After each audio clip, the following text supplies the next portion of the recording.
This is Joe, Todd, and Bernice Jackson. An interview with Mr. Jim Maynard in Beaver, Oklahoma. Sir, where were you born? Where? Yes, sir. Tyrone, Oklahoma. That's in Texas County. And when's your birthday?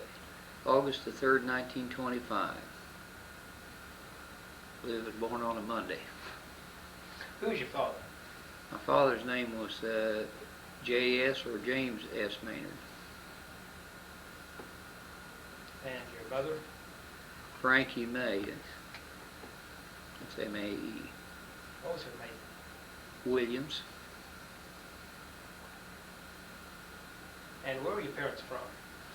He was from Phelps, Missouri, and my mother was born in Ardennes City, Kansas, but they came to Texas County from Fairfax, Oklahoma. Fairfax. Why did they move to the Osage country? Why did they move from the Osage? Moved to the Osage country. Well, my grandfather worked on the railroad. In fact, I still have a tool chest that my granddad had when he worked on the railroad, and it has one of those big old locks on it that was kind of a brass thing, and the fact is you have to pull the place out in order to put the key in. It's a real heavy thing. When did they move to Fairfax? I really don't know that particular date. Sorry. And then when did they move to Texas County? They came to Texas County in 1908. They come here to Homestead? Yes, Now that's my grandparents. Okay. And where did they stake their homestead? Okay. Well, he actually just staked a claim right there in Tyrone. Okay, and what kind of work did your grandfather do? He was a carpenter and worked on the railroad. In fact, he was what they called a railroad carpenter. What was his name? His name was S.L. Williams, and of course that's Sylvanus Leander.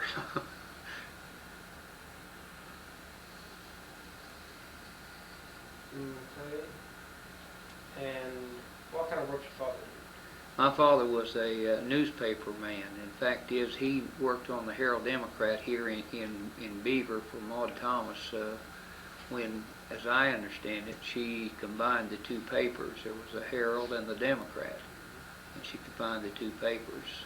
Then he moved to Tyrone, and he ran the Tyrone Observer from that point on. And at the same time, in his printing office, he had a cream station as well. How big was Tyrone when you were a small boy? About 247 people, and I don't know if that wasn't fudging a little bit. What did the town look like, Main Street? Well, it hasn't changed appreciably, except many of the buildings are gone, but they had two banks there, and they had, of course, my dad's printing office. They had a tin shop, and of course I spent many hours right in that tin shop after it was not a tin shop anymore. The fact of the matter is, doing the dirty 30s, they had dirt that'd pile up about like that, on the roof, and that tongue and groove stuff wouldn't hold it, so it made it sink and came on down. And of course us kids loved to make dirt bombs and things like that. And what's a dirt bomb? well, what we would do, we'd take a piece of paper, and lots of times we'd borrow the circus signs that were outdated on the side of that building, and just kind of wind them up like that, and throw it at one another. It made you look real good. Do you remember Black Sunday? Oh, I certainly do. April the 7th. Sure do. Tell me about that day. It was actually what happened at that particular day. There was a rabbit drive, and I don't know if you're familiar with rabbit drives or not, but Tell me about it. Okay. What they would do, they'd make a fence where that one side was open, And of course, this fence was rabbit proof. They couldn't get through it. And folks would go out and they would beat the bushes. Most of them are tumbleweeds, kind of like we got going today. But they would go out and they'd beat those bushes and scare those rabbits and drive them toward that fence. And whenever they got them there, of course, they would actually just beat them to death or slaughter them. Well, there was a good many people who were out on that rabbit drive that Sunday. And if you've ever, a person's ever seen one of those dirt storms, they generally came from the northwest. And at first they would be a beautiful blue. You'd see them, you'd almost think that it was clouds. And as it came closer, you would see it begin to roll and all of that. And then, of course, it just covered you. And this particular one was so dark that you couldn't see your hand before your face. You could stick it up right against your nose, and you could not see it. And of course, that's where we got a lot of our fence rows full of dirt that we still have today. Some of them have never even been worked out, especially in the area where I lived out there in Tyrone, because it's so sandy. And many of the farmers had to dig their implements out because of that fact. Tell me what you were doing that day. What I was doing that day? Well, I was not on that rabbit drive. In fact, the matter is, we were out on our front porch, and we were staging a play because, you know, back then they didn't have television and that sort of thing. And I had two sisters and a brother, and there was a neighbor girl, and her brother was over, and we were actually staging a play. And the telephone rang, and of course our number was 93 Tyrone, and my mother also, of course, you know, she put a lot of things in the paper since my dad was the editor. They said, "Ms. Maynard, I think you need to get ready because there's a dirt storm coming." And we looked, and you could see that thing rolling in. And of course, Mother called the Whitmer family, which this lady was, this girl was with that was their name. And so she called them and she said, "Well, she ought to be staying with us." But when that dirt storm got through, on our kitchen table, even though we'd closed all the windows and all the doors, there was probably about an inch of dirt. It's an amazing thing, because we would go to the different schools, you know. Of course, that wasn't on that particular day, but just many days. You'd go and you'd put a bandana handkerchief over your mouth, and where you breathed, you know, it'd just be muddy.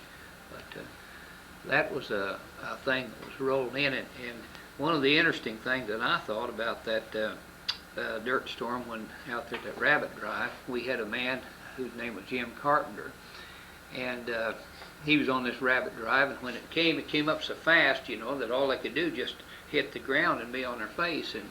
And Jim heard this one person cussing, and he said, he thought, well, maybe that wasn't too good, so he said, friend said, "I don't think you ought to be cussing. There might be ladies present." When the dirt cleared away, it was a woman. He said she sure did give him a look and a lecture after that. But it was, that's basically what I remember about that day, you know, the very fact that we were warned. Of course, we went in the house about how much dirt we had and all. Then what Jim Carpenter told about what happened at the rabbit drive. Was it any way to keep the dust out of the house? No, sir.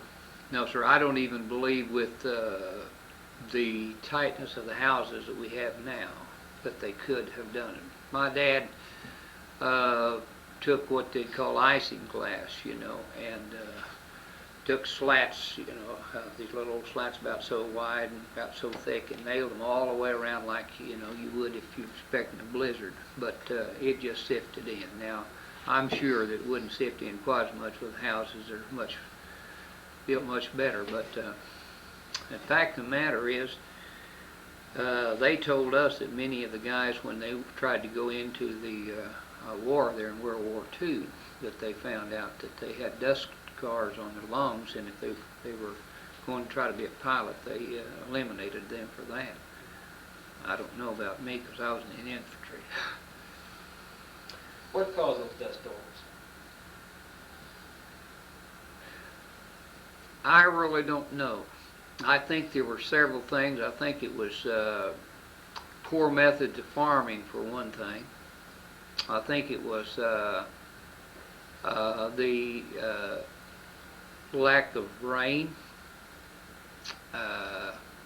I think,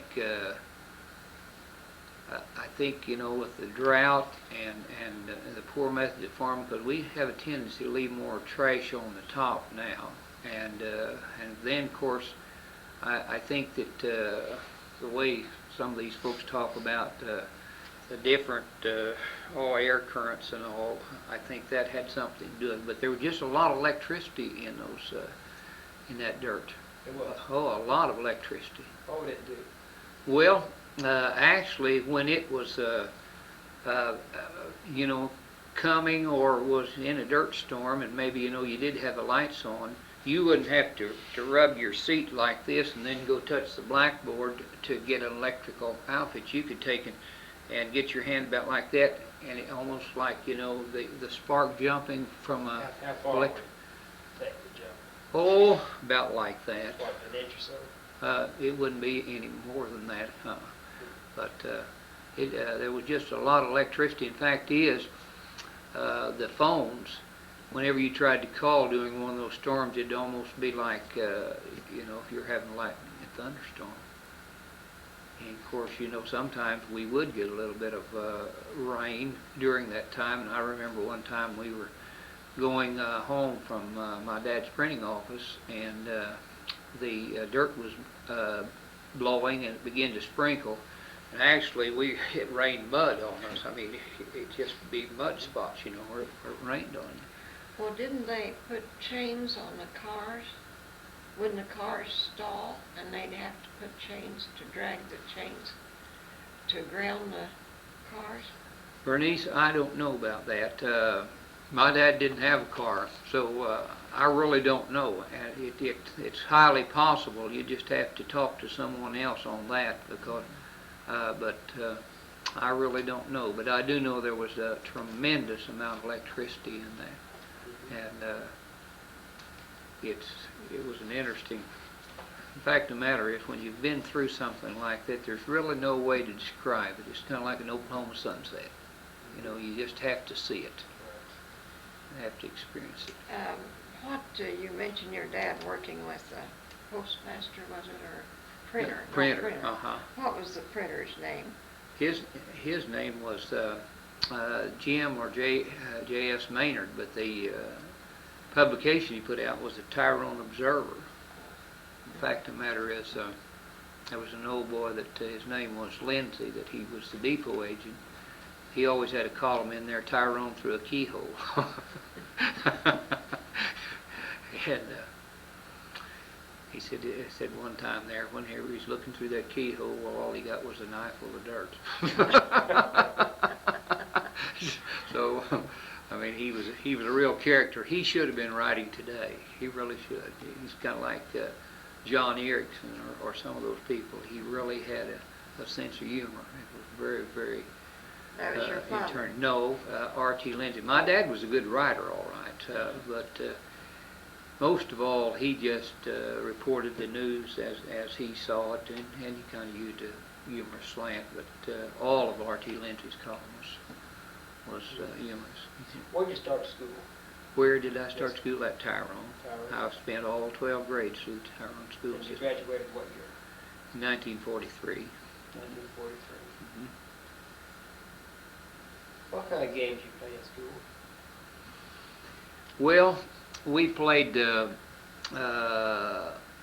kind of what we call drive back in football, because we didn't have a football in that school at that time, because they'd had a boy killed at Hooker, and so Tyrone just dropped their football too, because they decided it was too dangerous before I got to school. But as far as drive back, you would actually, quote, punt the ball, and then the other team would get a chance to, they could take 5 steps, and then they had to do they had to actually line up. And we kind of did what they do now. We tackled. In fact, there was an old boy's name was J.D. Swint. He was a big old kid, and he was actually about 4 or 5 grades behind. And of course, he was the one. The other team would always have to carry the ball, and we had to gang tackle him. But of course, we played basketball, we played baseball, we played softball, and most of our basketball games, with the exception of the time that you had a regular game schedule, was out on an outside court. And lots of times you sure had a lot of variance with your shots with the wind, because sometimes you'd start toward the basket and you'd never know that you had started that way when the way it ended up. But, So after high school, what did you do? I went into the Army. I graduated in 1943, and I went into the Army in 1943. In fact, it was December the 7th of 1943, which was 2 years to the day after Pearl Harbor. And I was in the Army until January the 19th, 1946. Let me ask, maybe back up. Was there any organized programs in the high school to support the war effort? Like the metal drives, collect metal, rubber? Not in the high school, but it was interesting that my friend and I, his name was Claire Hodges, his dad ran a store there in Tyrone. He and I went around and we collected metal, we collected bones, and we didn't know at the time that those bones that were collected, they were being sold to Japan, and actually they came back on our American boys in the form of gunpowder and things like that. In fact, Claire and I would go all over the pastures and ask these farmers, if they minded if we collected their bones, and not their bones, but the cow's bones, and we would go up to Liberal and sell them to a man who's actually still has a business up there. His name was Maurice Feldman, and he was a Jewish man by nationality, and he had glasses that are about that big and about that thick, and you just, every time you looked at him, about all you were seeing were eyeballs, and it was, he would always, seems like, and you might not want this, but he seemed like he would always tell you that some of this stuff wasn't any good, and you had to watch him real close, but no, not as far as the time. How did the bones get to Japan? I really don't know, but our interest, kind of ended whenever we sold them to Maurice Feldman. But I do know that they said that they used those for some way in the making of gunpowder, explosives, and that sort of thing. And we did do that. So where'd you take basic training? I took basic training at Camp Fannin, Texas.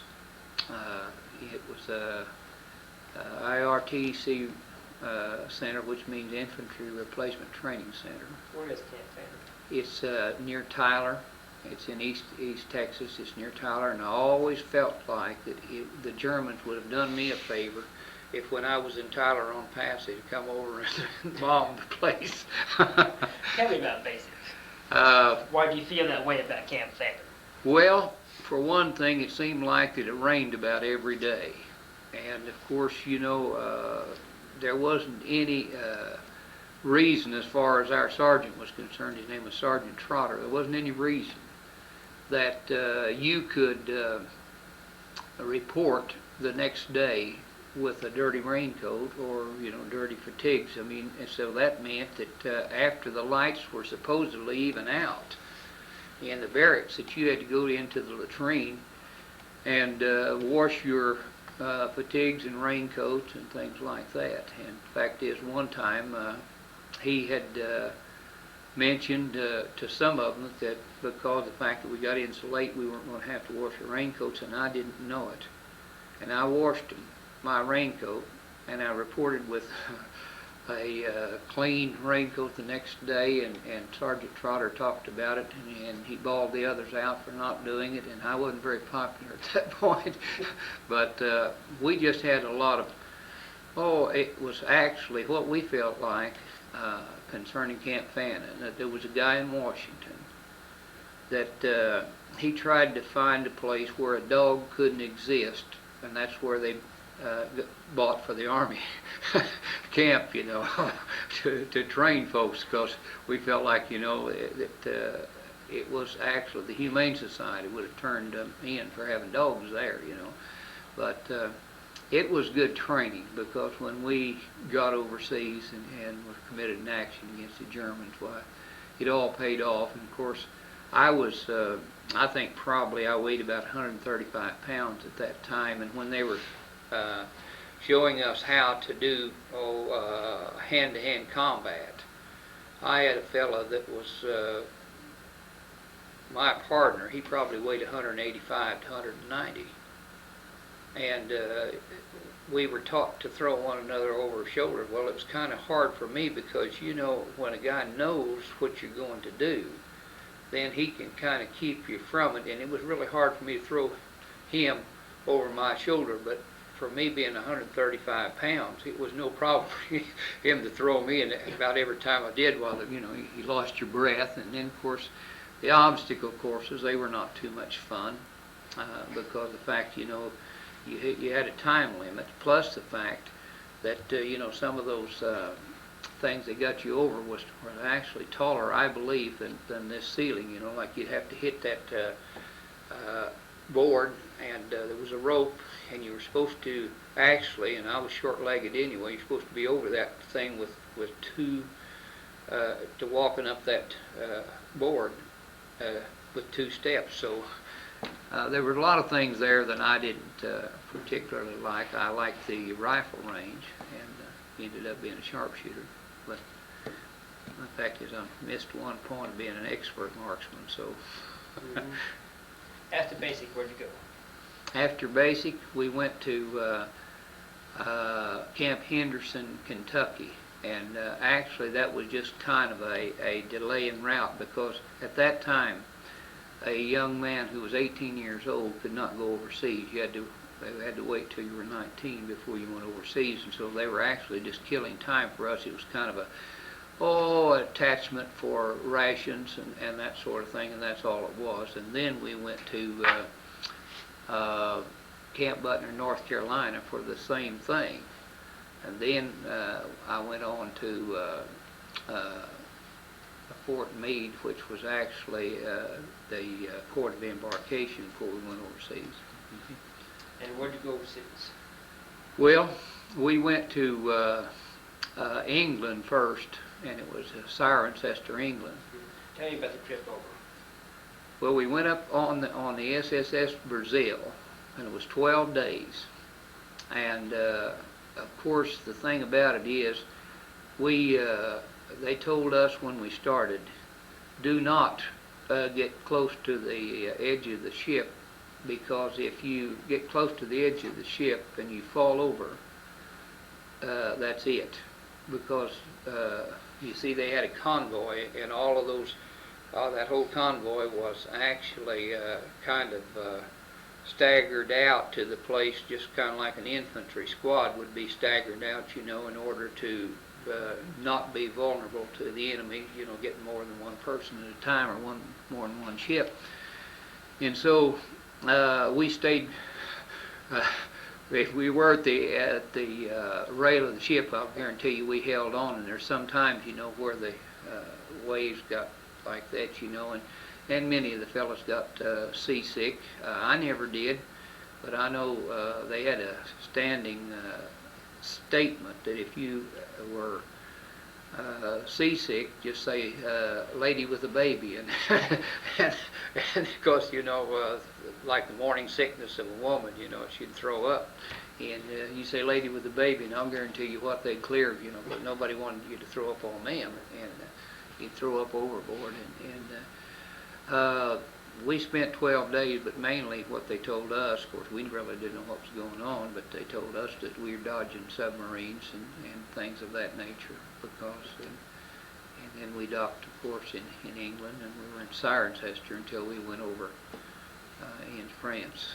And we went to, from, actually, I can't remember, see,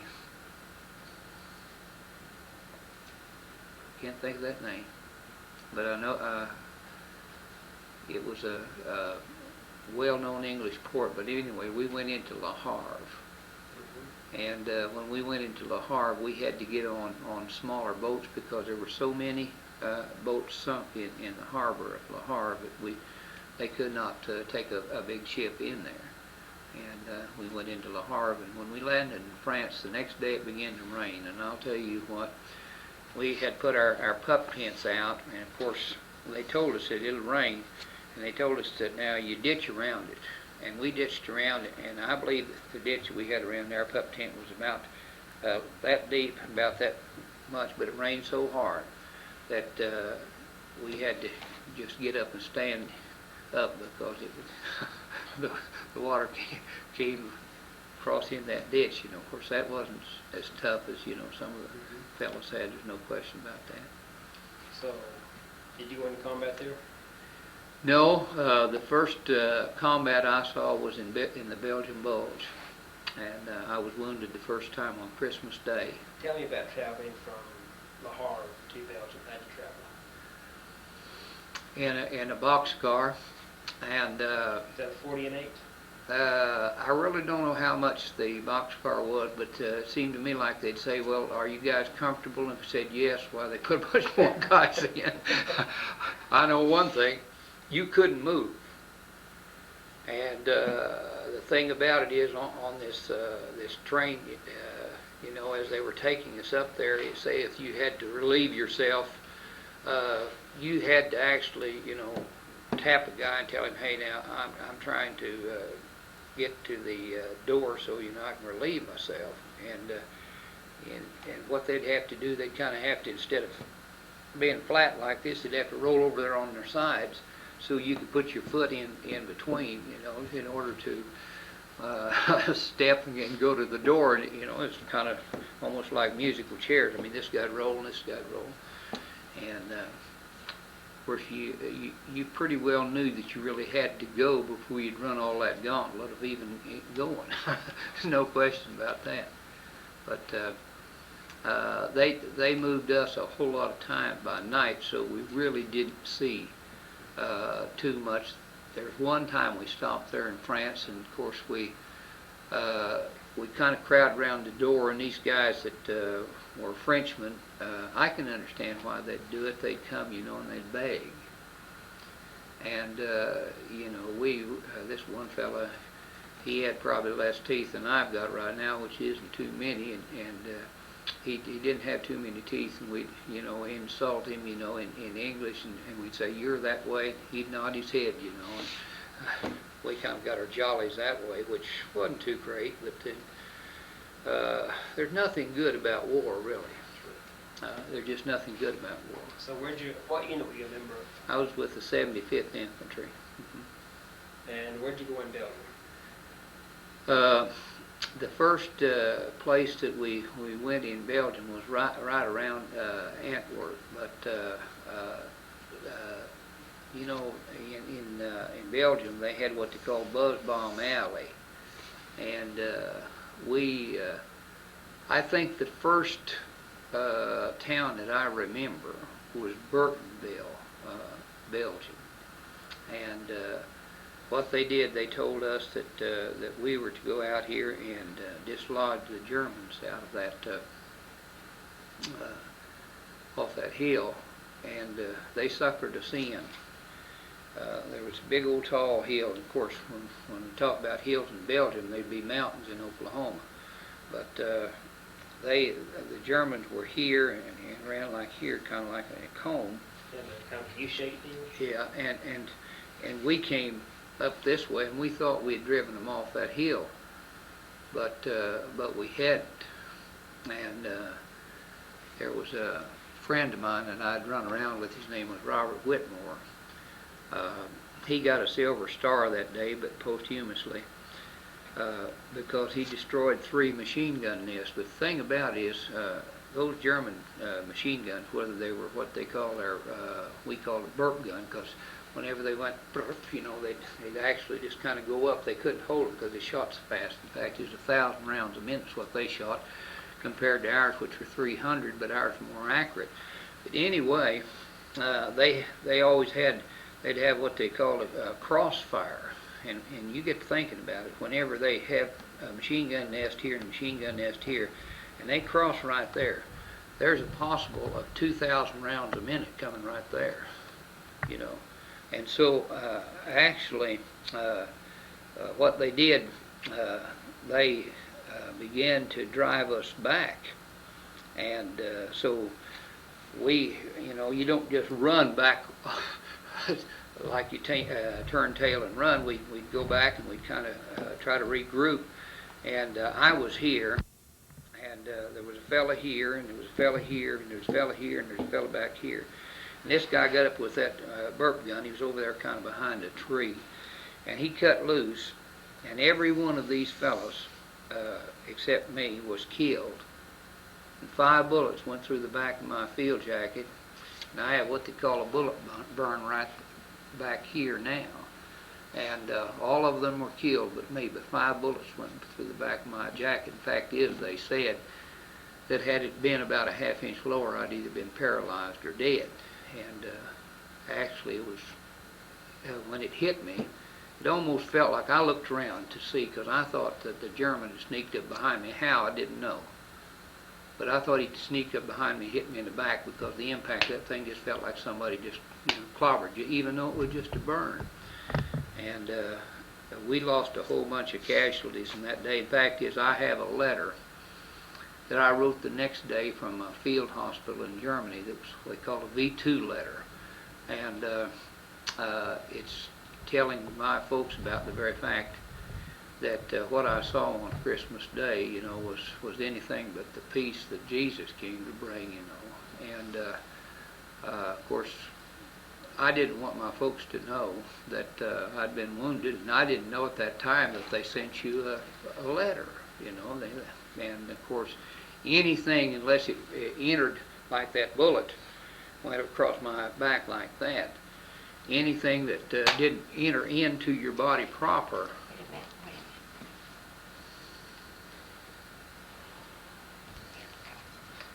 But any time that a bullet enters your body like this, they call it seriously wounded. But if it just comes like what it did for me, it was slightly wounded. And of course, when I got the piece of shrapnel on my arm there on April the 7th, why they put down that it was a serious wound. But where were you when you were wounded? What part of that? Well, it was in that area of Burtonville, Liège, and there I just have to have a map to show you exactly, but that was the names of the towns that were familiar with. But Burtonville was actually the name of the town where and what exactly were you doing? The group that you were with, what were you doing when you got hit?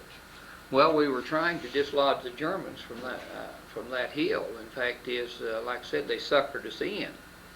And so we were actually trying to get back down off that hill, and it wasn't funny then, but there was an old boy that he was kind of a backward type of guy, but he's real nice.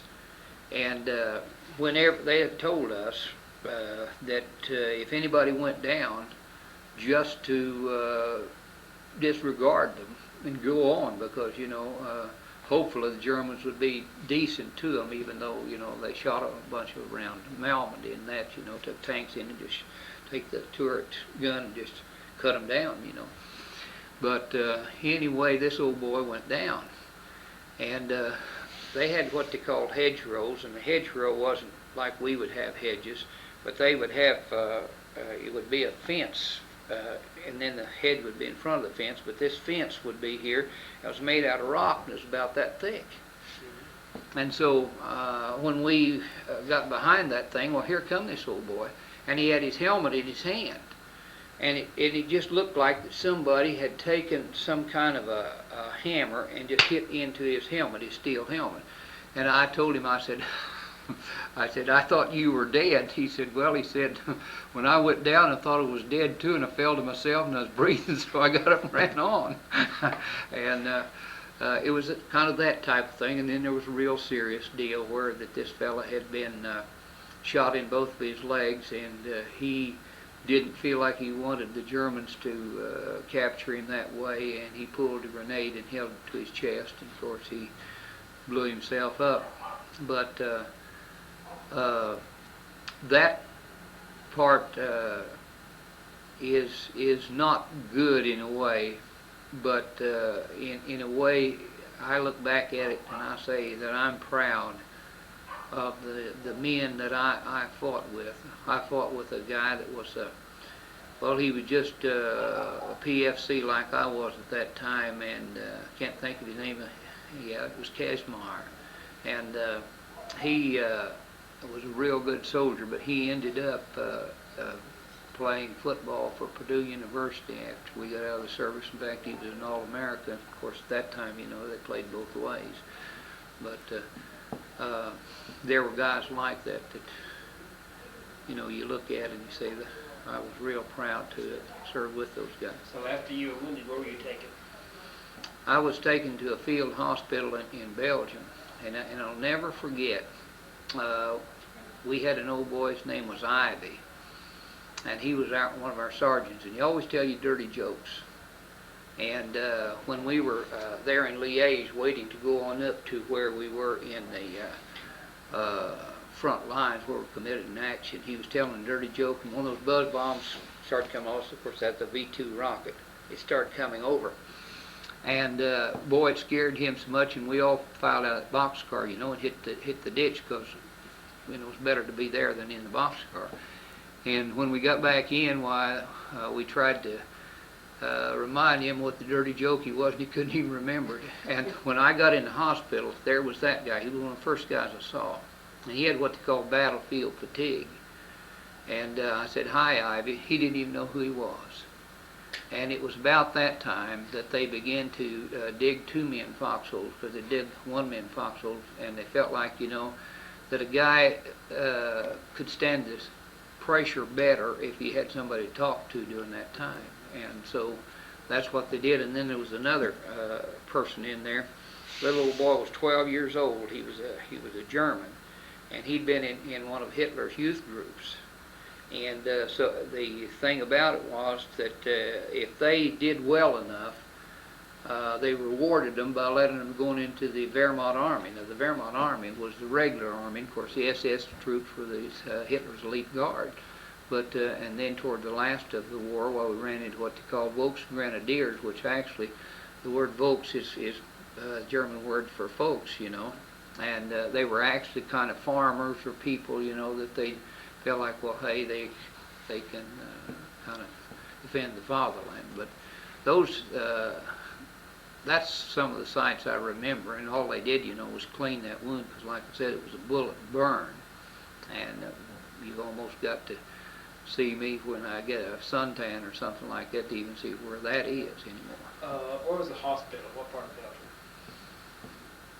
Belgium? Well, I believe we were in Liège, because because it was Buzz Bomb Alley. Because I remember one time while I was still there, that one of those buzz bombs came over, and it hit close to what the nurses' quarters were, but they were nothing but tents. And this girl that she was a jolly person, and she was asleep, and that thing, she said it was just took a hole about that big, just over her head where she was sleeping, And boy, I'll tell you what, she dropped trays and stuff like that, and she was shaking. In fact, finally they just sent her home that day because of the fact that she had such a tough situation. Did you ever come in contact with any of the resistance members in Belgium? The Belgian people that were in the resistance? No, I never did. Now we came across some of the Free French in France, but never did with the Belgian resistance group. No. Because I interviewed a guy, in fact, just outside of Liège when I was over there this summer in resistance. What'd you think of Liège, the city? Well, of course, we didn't see much of it as far as we know. We didn't get any passes or anything like that. But I was pretty impressed with it as one of the most modern cities of Europe at that particular time. Now, what it's like now, I have no idea.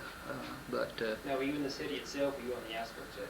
Well, like I said, the only time we were actually in the city was when we were in that boxcar, you know, whenever that V-2 rocket came over. And of course, then when they took us off from that field hospital to, from where we got wounded to the field hospital, you know, you just saw part of that stuff because, you know, I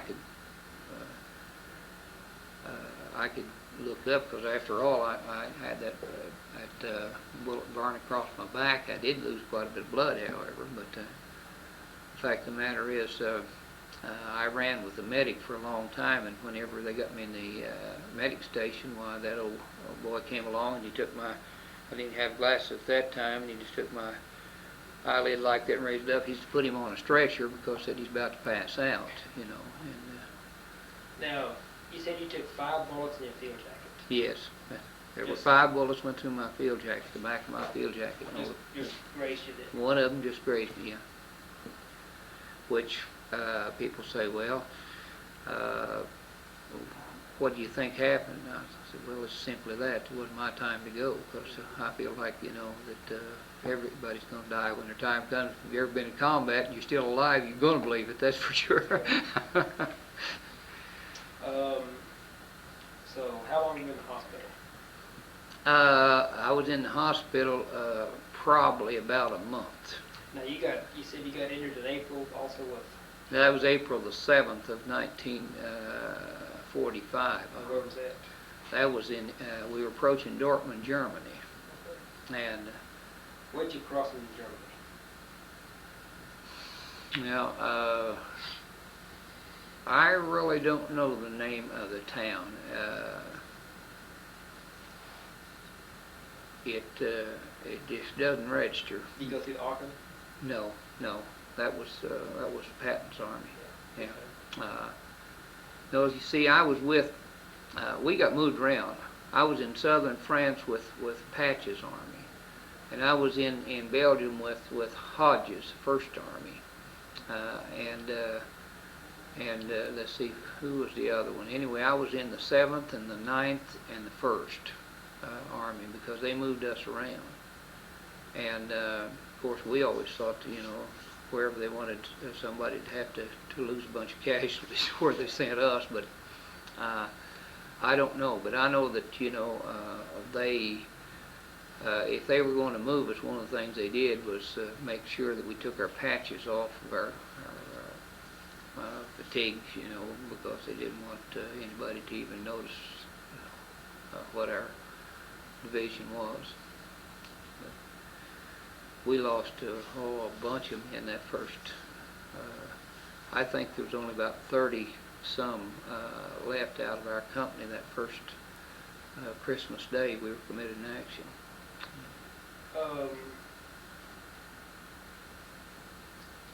How successful was the Battle of Bulge, the Ardennes offensive, for the Germans?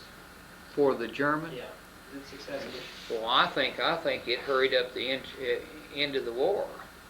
Because, you know, when von Rundstedt started his drive toward the sea, his idea was to cut off the American armies and the British armies. And so whenever he got strung out like this, why, it's, you know, you got people on either side here. And so what we were doing, we were just kind of, we would circle them like this, and we'd cut off these little pockets, and they didn't have any option other than to surrender. In fact, it's the last place I was wounded was in just the outskirts of Dortmund, and that was what they called the Ruhr pocket, and we just pocketed them up. I think actually it hurried up the into the war. I don't really know. Of course, if I understood it correctly, what he was trying to do was go to the sea and then fan out this way, you know, and just push the Allied forces either to another Dunkirk or, surrender or whatever. But I think it hurried up the end of the war. Really do. Where were you in VE Day? VE Day. I was in a field hospital in Germany, and let's see, I can't remember. It seems like that was the 10th. It was either the 10th to VE Day or that was the day Roosevelt died, and one was, I believe, the 14th, one or the other. But anyway, I was at field hospital. Was there a celebration there? Oh, you better believe it. The fact of the matter is, some of the guys stole some of that rubbing alcohol, and some of them got sick, and some of them, they said, died, and some of them went blind. But there was, boy, I'll tell you what, there was a celebration. There really was. What did you do that day? Me? Well, of course, I never took a drink in my life, but actually, I really don't know, other than just the fact that, boy, we were all rejoicing, and we went around hugging one another, and just to saying, well, hey, it's not going to be too long till Japan is whipped too. And it was the thing that combat does for folks, Joe. It's the same thing that actually a common cause for Christians do, and that is that it unites people. Now, we fought among ourselves when we were back here in the States and that sort of thing, but when you're up there in combat, it's just good to have every man with you. It just really is. So when did you come back to the States? I came back in, I believe it was May. I flew back in the C-47. May of 47, the 45? And because what they did me what they call ZI'd, and that means Zone of the Interior, and that meant that I had to come back here to have an operation. And so they flew us back, and it's kind of interesting. We were actually giving the officers a bad time, because you got a gripe about something, you feel like the officers don't, fight like you do, and that sort of thing. Found out that this old boy that was there was wounded. He was a lieutenant colonel. And we apologized to him, not that we were afraid of him, because, he understood. But we flew back, and we flew back from a field hospital to Glasgow, Scotland. From Glasgow, Scotland to LaGuardia Field. And when they flew us back, of course, we stopped in Iceland, we stopped in Newfoundland, and then we came on down. When we came to the Statue of Liberty, they circled the Statue of Liberty for us. And What did you think about it? oh, I'll tell you what, that just made goosebumps rise on you, and just, it's kind of like when we pulled back one time when we lost so many casualties up there, and the Salvation Army band came up and played the Star Spangled Banner, and the Red Cross had brought us coffee and donuts, and there's a lot of people that really have a lot of derogatory things to say about the Red Cross, but in the areas where I was, the Red Cross really ministered to us, so there's no question about that. And I know it just, when we taxied into LaGuardia Field, the big old block letters about that tall, and it said, "Welcome home, well done." And that was just hard to explain. Yeah. So when did you get your discharge? January the 19th, 1946.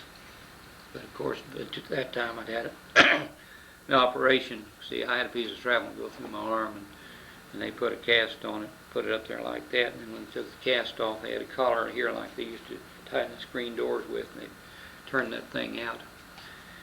And but I got a medical discharge. We got a citation for liberating General de Gaulle's hometown. It was Colmar, France, and it was arms of the city of Colmar. So what was you after the Army? I went to work at Tyrone for a fella who ran a little old store, and then that fall I came down here and started to work for O.G. Henderson, the B&J store. That's their calendar up there now. Now he doesn't have it now, but I worked on the job training program, which your employer paid part and the government paid part, and of course they accelerated your employer's part to the place that finally he was paying the full salary, but it was to kind of help you get started good. When'd you get married? November the 16th in 1947. In fact, we observed our 40th anniversary in November. In fact, my wife really puts it to me, because I can't act like I don't know what our anniversary is, because she'll always say it's Statehood Day. You know, that's the same day that Oklahoma Statehood is. And What's your wife's name?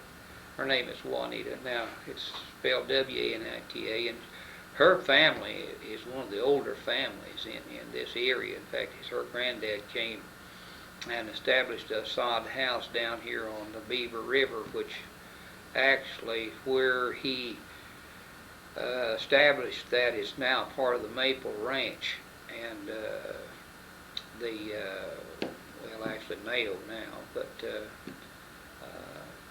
he actually took part of the rocks that they had down there to kind of make a little bit of a road, and built himself a patio out here.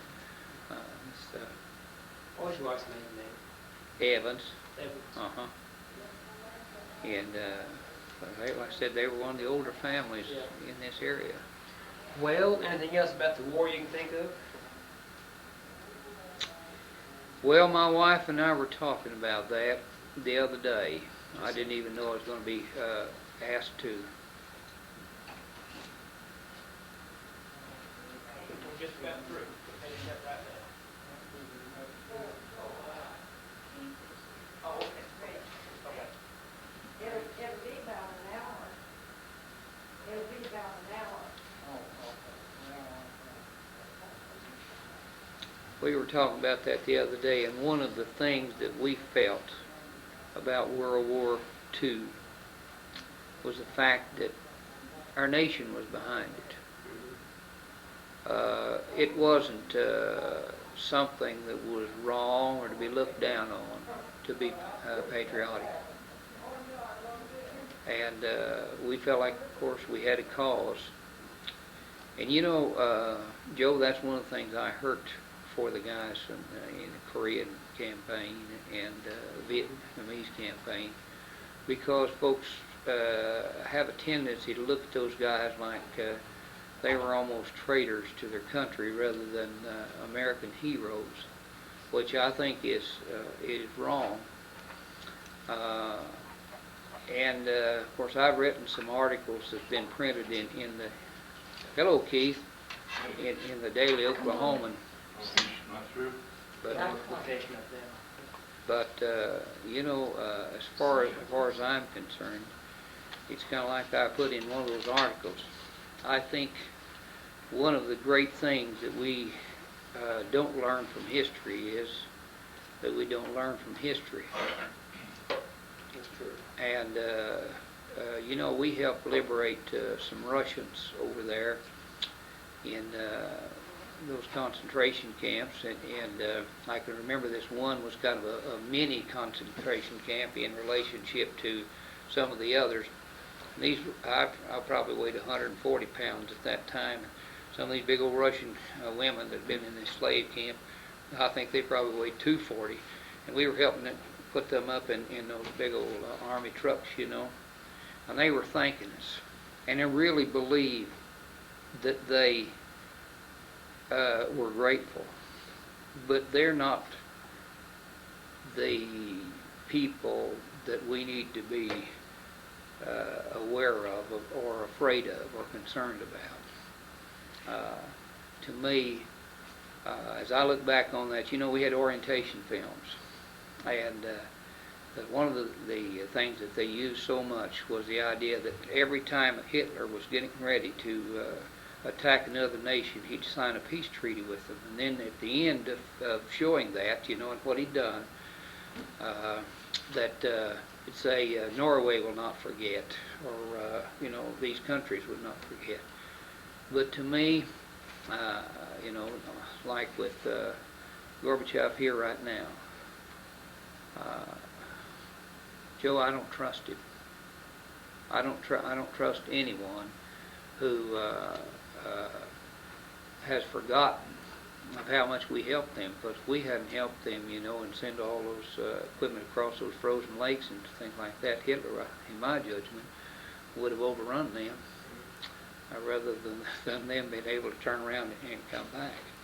So I hope within my own thinking that folks learn from history. And if there's anything good about the Dust Bowls, I think it brought out some good character in people. And because I feel like, if they could stay with this country in that area, they had some stick-to-itness in them. That's true. And that's about the way I feel. Well, I think we have a good interview. Well, thank you. I'm kind of this way. I don't think that I'm any particularly exciting person, but I'm willing to share what's happened to me. That's whether everybody has a story, right? Whether it's doing the dirty 30s or when Jesus saved me. Thank you. I need you all.